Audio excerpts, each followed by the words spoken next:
Now, we are all here to learn about creativity in business and also how that can be applied practically. And so let's start with creativity.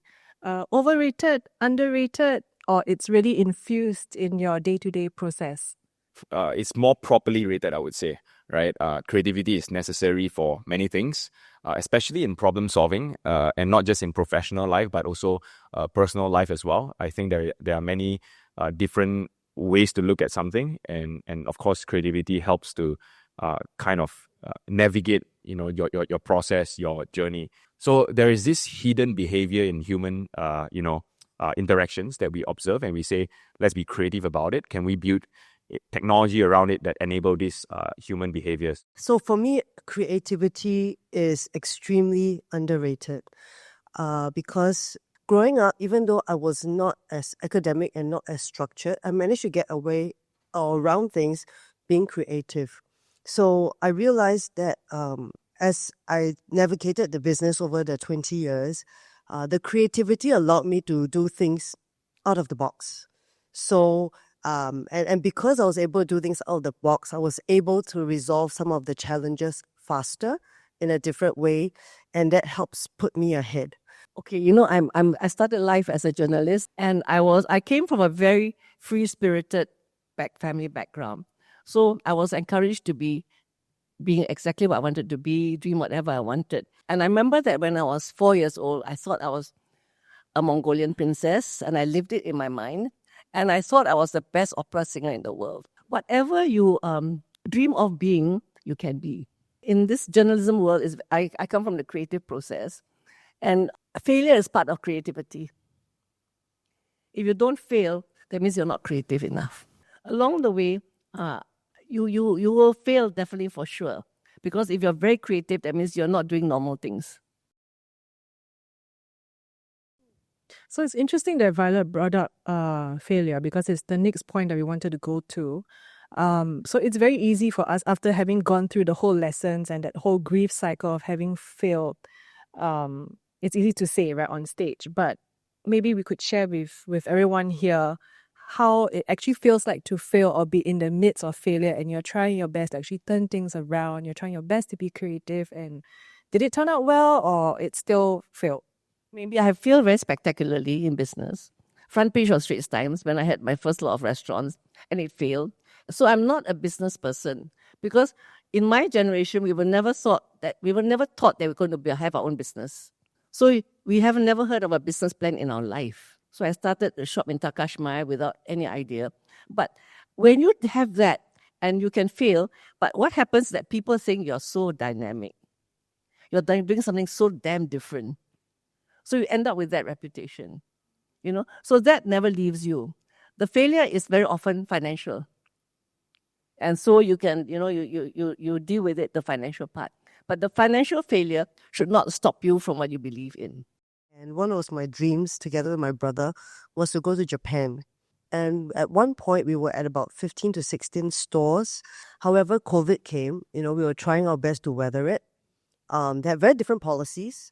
And it put a hole in our pocket, but we said, let's keep going. However, with the final point was, the deflation in currency. Many of us love to go to Japan. It used to be 1 Singapore dollar, you can get about, 70 to 80 yen.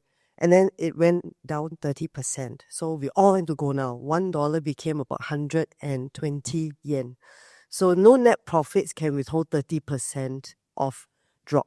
And that was when we made a painful decision to cut as a group. However, with that cut, we just told ourselves, fail fast, learn fast.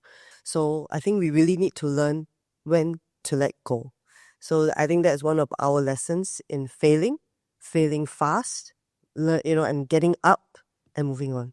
And interestingly, Jamie, you said fail fast. So would your threshold for that be, would you say, very different from others? I always feel that going from being pessimistic to optimistic is a muscle we all need to learn. Nobody can run a marathon very quickly. And so I think over the many, many years that because you come from failure and you succeed, I felt like I had to tell myself the best way to succeed is to recover faster than other people, spot the problem. Once you know the problem, you can find your opportunity to rise again. You look at a problem with a pessimistic lens, like we're complaining, why like that, why Trump like that, why tariff like that, and we'll always stay that way. But if you look at a problem and say, okay, Trump's like this, tariffs like this, what opportunities can I make from it? So while other people are wallowing, you get on the bandwagon of looking for opportunities, then you win. I think that the learning moment for me was really conviction, right? What ultimately are you convinced about that you're here to make a difference? And I think that's what life is, isn't it? It's about, if you have that conviction to say you want to make something happen, of course there's going to be headwinds, and understanding that, these are lessons to be learned, and not take it too hard on yourself. So, Felix, you brought up the word conviction, and the next part of our discussion that I would like to bring us into is how far can your conviction take your creative ideas? The main thing that I think about is being pragmatic, right? We can be creative, but you have to be pragmatic about your direction, and be creative about it. And so for me, at conviction with creativity, I think at some point you have to understand that this is a business you're running. This is maybe a certain organization that you're running. There's jobs involved, there are people involved, and you have to make also very pragmatic decisions. So I think there are some people who go too far to the point where it is not practical anymore. It cannot make money, it doesn't make sense. So I think that's when you really, look at that and say, okay, maybe let's revise our vision and go back a little bit and say what makes sense in order to achieve this vision. I'll end off with this quote, which is by Walt Disney, which stuck with me for a long time, which was Walt Disney once said, "I do not make movies so that I can make money. I make money so that I can make more movies." And that means that, making money, making good practical financial decisions is a tool for you to achieve that conviction or that vision in that sense. Yeah. Maybe mine is a different journey. I think the word passion is overdone. And my whole life, it was this passion. So business grew out of this passion. My fame grew out of this passion. But it was a very strong conviction. And a lot of it is you have to do real work. Real work means real research. You have to do your research. You have to find out about it. You have to be so aware. And I think university helped me with that. I did sociology and political science. So you just keep this holy grail, So now it translates into a business, but it translated into doing consultancy, and translated to tourism board, and all sorts of things. So I actually had many dreams along the way. I was a dreamer. When I was young, I wanted to just go into Hollywood dream. Many people say Singaporean small little girl cannot make it. I was from a not very famous school, and they said that nobody will make it. It was only the USA, UCLA. But I kind of enjoyed the naysayers in that sense, If you say it's impossible, I'll see if it's possible. So, and that dream came true. And then I wanted to, once I come back, I said, okay, let's try to furnish. And, my dad drove the business. I'm like, let's make it exciting, because teak at that point was a little bit not so exciting. So we tried to liven it, and we won many brand awards, and that got exciting. And then I was like, what's my next dream? I think dreams drives me. Okay. And so now my next dream is to furnish the world. Again, someone said, impossible. You only have 24 hours. How are you going to do that? And so I think in days like that, I think there's a difference between dream and creativity. I think all of us have dreams. And how to creatively get there, I'm thinking of innovation, delegation, inspiration, and lastly, with time. Someone told me before, Jamie, time, whether you are a pauper, whether you are Donald Trump, it's very fair. You only have 24 hours. This is something fair across all of us here and even online. But there's the quantity of time and the quality of time. And so that got me thinking, how do I use the quality of time to achieve my dreams? So that is now my new dream. Do you guys have a framework for creativity? Like, creativity is something that cannot be boxed in, but at the same time, there should be some structure. right? Which is a paradox. It comes from, you know, being bored and trying to be, you know, observant of the world and be inspired. I do think that, you know, the most creative people that I've met and I hang out with are people that just want to be bored, but also observe the world a little bit more deeper than the rest. They try to challenge the convention, the convention. They try to ask why a lot. And I think that's where, you know, I would say the framework would be, you know, if you're interested about subject, don't just study it, but also ask why, you know, why this happened in a certain part of history, or maybe why someone do it in a certain way. Understand it from that first principles. I think, you know, you'll be able to tear things down and then rebuild things. And that's how you can be creative. Yeah. I think it's very important to create and to dream and to sort of think of what else to do. I think my mantra has been, you have to reinvent yourself every 5 years. You know, when you were young is when you were young. And so I part of being creative is to have that very exciting mindset, to be excited about life. I know I love Steve Jobs. He said, stay hungry and stay foolish. I hope I'm forever foolish. Hungry, but not greedy. Greedy is different, you know. And to stay foolish is so, so important, because that is the one that gives you spark. I think boredom is a very good framework for creativity. Now, in my company, I cannot let them be bored because productivity goes down. It's very expensive, manpower. But in my company, what we do is for the marketing department, I will give them 5% of the budget to try something new. It's okay if they fail. But the thing is, when you try something new, on this weekend, we will do a debrief on Monday. And we'll just ask 2 questions. What do you do well? And what can we do better? And then from there, we will try for 1 more weekend. And then later we will decide, was this something that we should put more money in, or let's move on?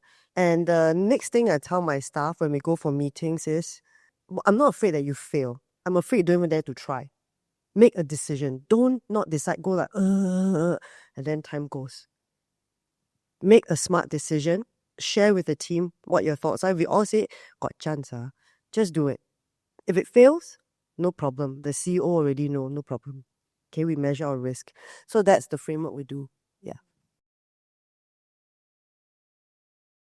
How creative do you think Singaporeans are on the global stage, I guess? You know, Singapore is at the point where we are trying to compete globally. We're very proud about all these like global awards and things like that.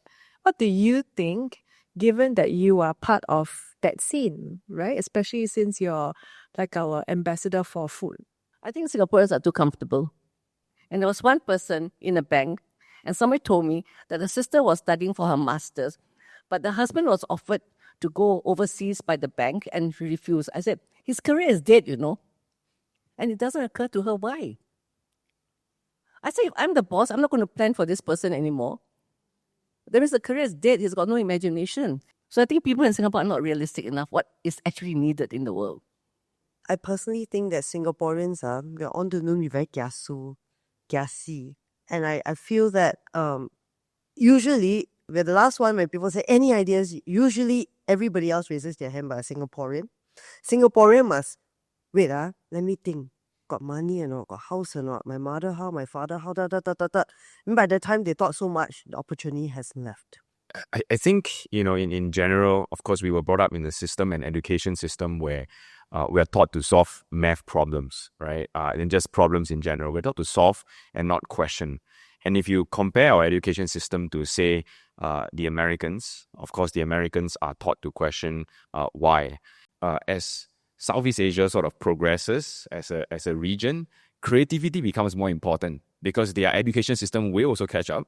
I think we're at a cruising altitude now. Everyone else will reach that cruising altitude sooner or later. And I think then it's a competition of, do we have more innovations and creativity coming out of this place rather than just system-produced people. So I'd like to know how the three of you, when you really feel those very raw emotions, when it really feels like, wow, this is like the worst day, how do you support yourself? Do you have a support network? Who do you surround yourself with? How do you really pull yourself together? My dream was to be a singer, classical singer. Seriously, at one stage I sang Madam Butterfly. I trained as a classical singer. I was like Singapore's top singer. I gave it up because I knew I was not going to be world class. And if I'm not going to be world class, I'm not interested. So you have to know when you don't have it. When I'm down and out, very down and out, I would first reach out for something spiritually alcoholic in my refrigerator. Okay, that just calms down my nerves. And then, I would journal. I'll take a piece of paper and say, why am I feeling like this? What is causing these feelings? I'll write that down until I feel like, okay, that's self-processed. Then I'll call my closest investors. Let's say if it's in the area of business, I'll call people who I respect in business. If it's in the area of relationships, then I'll do so, and vice versa. And I really just have a faith anchor as well, just to always think positive. And I will only call friends, not to go like, hey, walao, then bad, I don't know you bet, I bet, and then we just keep spiraling.